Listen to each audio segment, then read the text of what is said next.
បាទសួស្តីតេជន់ចាស់ថ្មីដល់គ្នាបាទថ្ងៃទី1បាទខែ4ឆ្នាំ2026បាទចុះមកជួសជុលបាទប្រភេទការ៉ូឈើបាទយើងមានបញ្ហាវាទៅទឹកបាទយើងដាក់វិញប្រភេទការ៉ូជ័របាទដល់ Visno បាទនេះធន់ទឹកបាទ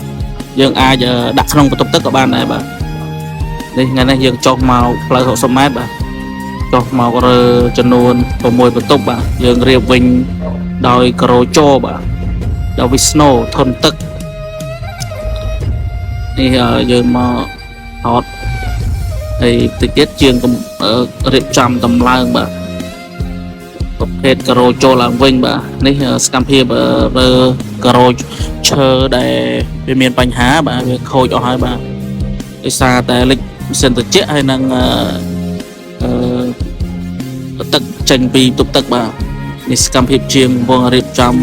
ប្រភេទការ៉ូជ័រហើយបាទនេះជាក់ស្ដែងបាទបងប្អូនអ៊ំពូមីងដែលមានតម្រូវការបាទដោយបញ្ហាជាក់ស្ដែងអញ្ចឹងយើង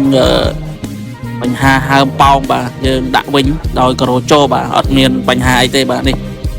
ភាគច្រើនបាទខាងសៀមរាបបាទអូតែភាគច្រើនគឺខូចបាទការ៉ូឈើអញ្ចឹងយើងដាក់វិញដោយការ៉ូជ័របាទសូមអរគុណបាទសូមជម្រាបលាបាទ